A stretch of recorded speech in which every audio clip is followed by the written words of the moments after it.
Este primer día de transmisión.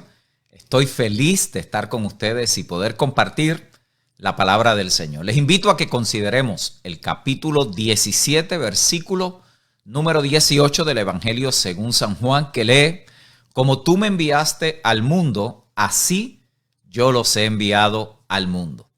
Cuando nosotros comparamos muchas de las situaciones que viven en nuestro tiempo, muchas de nuestras congregaciones, y regresamos a las páginas del Nuevo Testamento, nos sorprendemos del cambio de atmósfera que encontramos. Lo primero que vamos a encontrar es que los escritores apostólicos, especialmente Pablo, no los vemos exhortando continuamente a la gente a que tuvieran fe, sino que su mayor preocupación era que los creyentes entendieran lo que verdaderamente era la fe de la cual ellos hablaban, e igualmente importante, cómo esa fe se practicaba y se mantenía. Tampoco los vemos con ninguna urgencia de estar repitiendo el texto de tener que ir por todas las naciones o insistirle que era la responsabilidad de los nuevos convertidos hacer discípulos a todas las naciones. Lo que leemos en el Nuevo Testamento no es ninguna imposición obligada a los cristianos para tener que difundir el Evangelio. Lo que sí encontramos era cómo el Evangelio estaba avanzando en diferentes lugares. En Hechos capítulo 16, verso 5, dice: así que las iglesias se fortalecían en su fe y el número de creyentes crecía cada día. Primera de Tesalonicenses 1:8. Y ahora la palabra del Señor está siendo anunciada, partiendo de ustedes a gente de todas partes, aún más allá de Macedonia y Acaya, pues a donde quiera que vamos encontramos personas que nos hablan de la fe que ustedes tienen en Dios. No hace falta que se la mencionemos. Hechos 8:4. Así que los creyentes que se esparcieron predicaban la buena noticia acerca de Jesús a donde quiera que iban. Consideren que nada de eso fue resultado que cada iglesia tenía un excelente predicador o una excelente estrategia de evangelización, y no hay nada malo con eso. Pero esa no era la razón. Por siglos la iglesia avanzó, creció y penetró escenarios sin ningún tipo de control humano o necesidad de ninguna presión externa. Por 350 años la historia de la iglesia se caracterizó por su avance, disposición y entrega a la misión. El avance era espontáneo y se expandió por todo el mundo de aquel tiempo. Este corto análisis me lleva solo a una conclusión, y es que la gran necesidad de la iglesia en nuestra generación es recapturar la misión a la cual hemos sido enviados. Cuando leemos la Biblia a la luz de la misión de Dios en el mundo, vamos a descubrir que siempre esa misión ha sido reconciliadora y restauradora. Restaurar o reconciliar al ser humano con Él para restaurarlo a todo lo que Él siempre quiso para Él. En el Antiguo Testamento, el acto central de la narrativa bíblica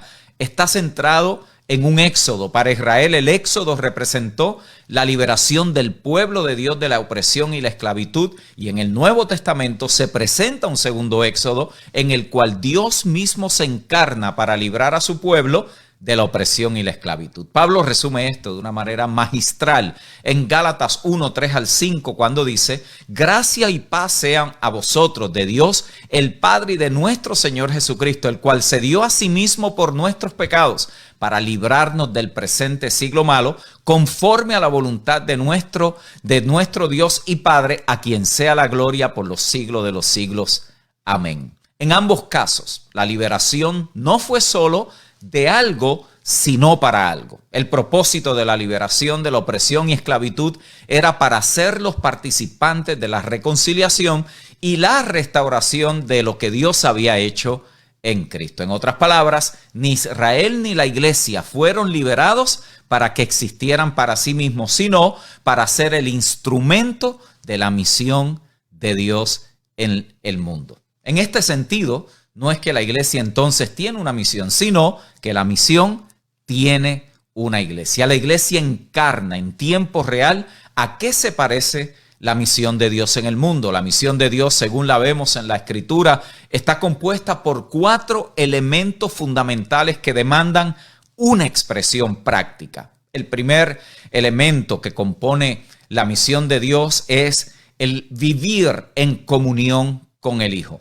Esto es algo que cada uno de nosotros individualmente tenemos que aprender y todos como cuerpo debemos experimentar. Según Marcos 3:14, antes de Jesús enviar a predicar a sus discípulos, los llamó para que estuviesen con él y estableció a 12 para que estuviesen con él y enviarlos a predicar. Pablo le escribe a la iglesia en Corinto para que supieran que el llamado supremo del creyente no es solo ir y hacer cosas, sino a la comunión con el Hijo. 1 Corintios 1:9 dice: fiel es Dios, por el cual fuisteis llamados a la comunión con su Hijo Jesucristo nuestro Señor. Esa común unión es la consecuencia de la nueva vida que el creyente recibe cuando nace de Dios. Ese nuevo nacimiento le imparte al que ha nacido de nuevo la vida de Dios mismo, el Zoé de Dios. Le imparte una nueva conciencia, nuevas facultades espirituales y lo hace partícipe de una nueva creación. Otra forma de decirlo es que el que ha nacido de nuevo ha sido hecho una nueva criatura, equipado para funcionar en el nuevo hombre, que es la iglesia, y manifestar una nueva creación con todos los reconciliados. Congregaciones que aprenden a vivir en la comunión del Hijo dedican tiempo a este componente de la misión. La expresión práctica de esto en la vida de una congregación que avanza se expresa cuando separan tiempo para la oración individual, la oración corporativa, en todas las expresiones que se puedan dar. Aprenden a contemplar al Señor. Eso es mirar a cara descubierta, adoran al Señor por medio de cánticos, interactúan con el Señor a través de la Escritura. Esto se aprende y se practica y se convierte en el motor que mueve las actividades de una congregación. Colosenses capítulo 2, verso 19, lo dice así: no haciéndose de la cabeza, en virtud de quien todo el cuerpo, nutriéndose y uniéndose por las coyunturas y ligamentos, crece con el crecimiento que da Dios. Es el amor de Cristo y por Cristo la motivación y la energía y la vida de una congregación. Y esto es fundamental para la vida y la misión de una congregación.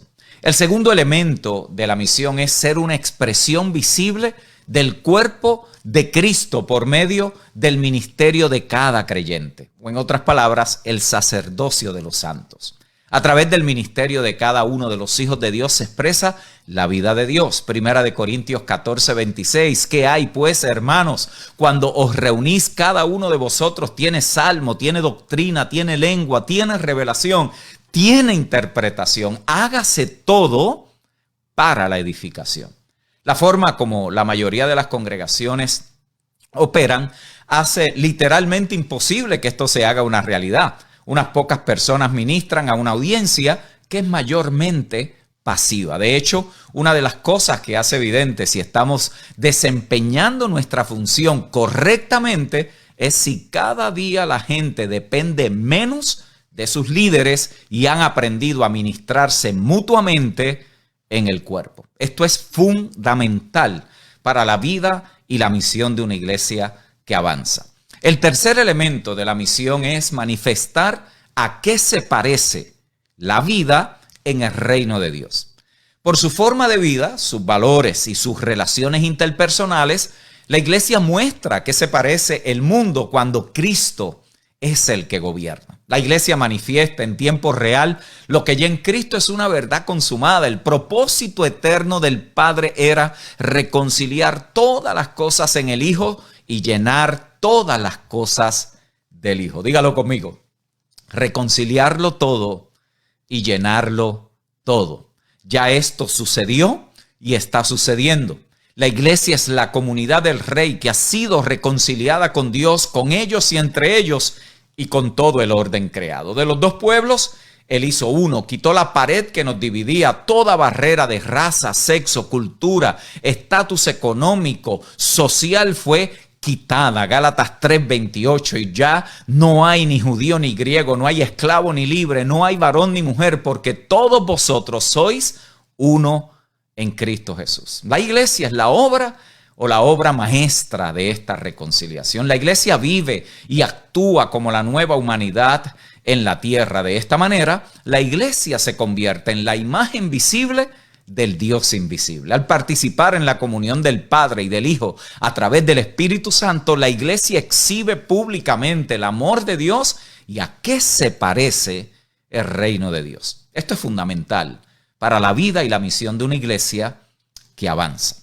El cuarto elemento de la misión es la continuidad de lo que Jesús comenzó en su ministerio terrenal. Cuando Jesucristo ascendió al cielo en la intención original del Padre, siempre estuvo el deseo de expresarse a través de un cuerpo para continuar su vida y ministerio en la tierra. Como el cuerpo de Cristo, la iglesia no solo se preocupa por los suyos, sino también por el entorno, el mundo que las rodea. Así como Jesús lo hizo mientras estuvo en la tierra.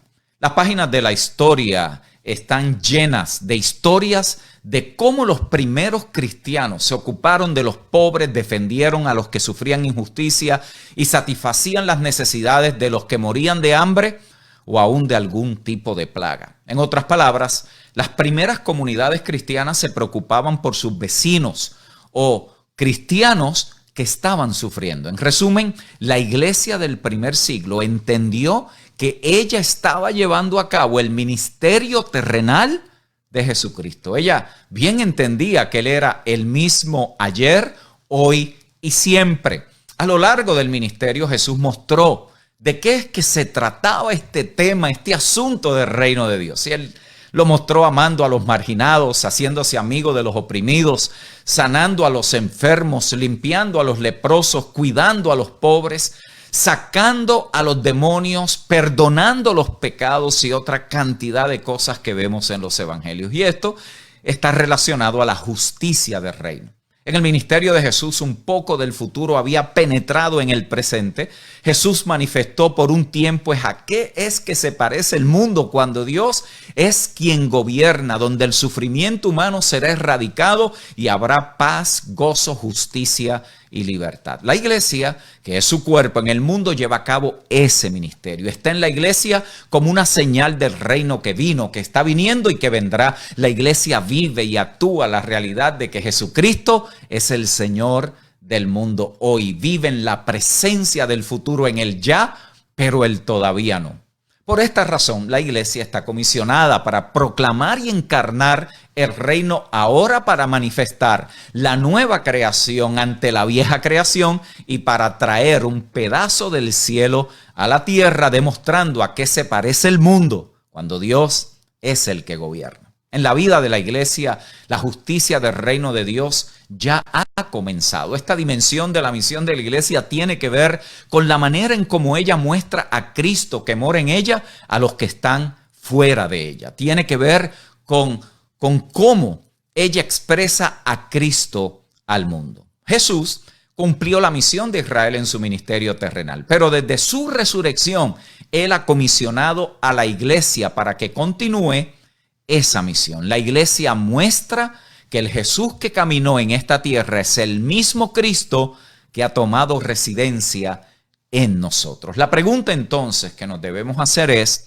¿cómo lleva a cabo una congregación la misión de Dios? Y ya vimos que es aprendiendo a vivir en la comunión del Hijo. Esto tiene que ver con comunión, edificando a los miembros del cuerpo de Cristo para que funcionen como sacerdotes en la casa espiritual que Dios está edificando por medio del ejercicio de sus dones. Esto habla de la expresión del cuerpo, demostrando a qué se parece el reino de Dios en un mundo de tinieblas y dándole continuidad a lo que Jesús comenzó en la tierra. Así como el Padre envió al Hijo, el Hijo envía a los suyos. Eso es avance.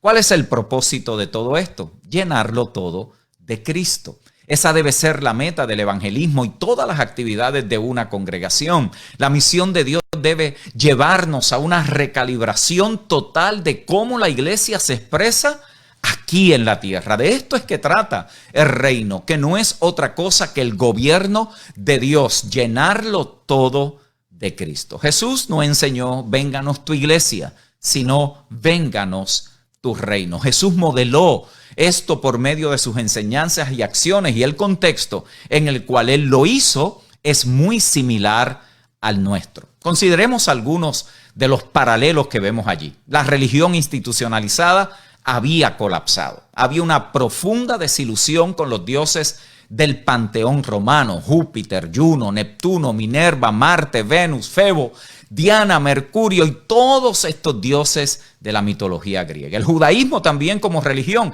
había perdido su potencia. Dos grupos principales controlaban todo. Los saduceos, que eran los encargados a la actividad del templo de Jerusalén, se habían vendido al materialismo y al ritualismo. Y los fariseos, que tenían el control de las sinagogas, estos controlaban la agenda religiosa y produjeron una religión muerta con un fuerte énfasis en la ley moral. Esta profunda desilusión causó que las personas acudieran a Juan el Bautista y, como consecuencia, a Jesús. Es en este escenario de la desilusión colectiva con la religión, pero con hambre de Dios, que Jesús enseña sobre el reino de Dios y cómo las personas podían llegar a ser parte de él. Lo que él enseñaba era totalmente opuesto a lo que enseñaban los líderes religiosos de su tiempo. Jesús enseñaba que el reino era para todos. Los fariseos enseñaban el exclusivismo. Los fariseos enfatizaban en la ley. Jesús les enseñaba y les modelaba la gracia en relación como Dios trata con las personas. Jesús no redujo la importancia del comportamiento personal, sino que lo elevó a mucho más allá que apariencia externa. Él lo llevó a la transformación de la esencia del ser. En la Biblia eso se le llama el corazón. Jesús le predicaba que Dios amaba a las personas, no que las quería condenar. Jesús redefinió que la espiritualidad genuina está basada en amar a Dios y al prójimo, no en pureza doctrinar que propone amar a Dios, pero que no ama a su prójimo. La escuela de los fariseos decía: si no eres como nosotros, no calificas. Con razón, la gente decía: nadie nos ha hablado como este. Él habla como quien tiene autoridad. Esta radicalidad de Jesús causó ¿qué? Una movilización, un avance masivo que tenía como su fuerza el poder de una experiencia transformadora. Los que experimentaron esa conversión no se podían detener. Habían descubierto la razón de su existencia y querían que otros experimentaran lo mismo que ellos habían experimentado. Su motivación y movilización no era por amenazas o por legalismo, sino por amor y por gracia. Y esto revolucionó un imperio, sacudió ciudades, evangelizó continentes. Todo esto sin la necesidad de intimidar, de manipular y de forzar a la gente, sino mostrando el amor de Dios por medio de actos de justicia. Mis amados, la generación que nos ha tocado vivir está llena o está lista para recapturar la versión original del Evangelio. La respuesta nuestra a la búsqueda y necesidad de la gente no es teniendo mejores programas. Ya esto lo hemos tratado. La respuesta no es un mejor método. La respuesta es que recapturemos la misión para la cual nos han equipado y hagamos los ajustes pertinentes de cómo cumplir con eso en nuestra generación. Muchos de nosotros tendremos que reiniciar nuestros ministerios. La realidad presente que nos ha tocado vivir nos debe obligar a reevaluar lo que estamos haciendo, cómo lo estábamos haciendo y cuáles eran los fundamentos que sostenían lo que se hacía. La nueva normalidad hace necesario que visitemos muchas de las cosas que pensábamos que eran importantes, que de aquello era que se trataba. Y mucho de eso se probó insuficiente y es de nosotros volver a la medida que entendamos al diseño original. Cuando usted actualiza su computadora para que los nuevos programas o aplicaciones puedan funcionar correctamente, en muchas ocasiones tiene que reiniciar el sistema. Ponerle nueva información a programas viejos no mejora la eficiencia de la computadora. Seguir poniéndole más información bíblica a modelos incorrectos de ser iglesia no nos ayuda a cumplir la misión. El problema es que si no sabemos o se nos ha olvidado cuál es la misión, es muy probable que estemos bien ocupados en muchas cosas que no tienen que ver con la misión de Dios en el mundo. Y ese es nuestro gran dilema.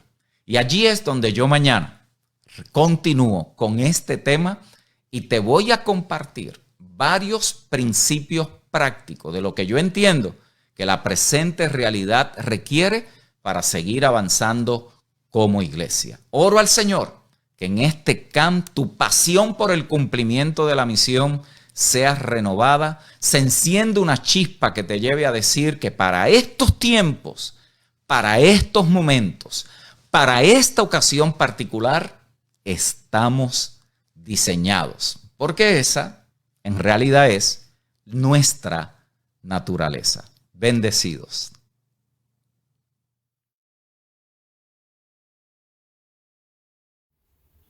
Gran mañana hemos tenido para este inicio de nuestro Camp Avance 2020. La naturaleza de la iglesia ante los retos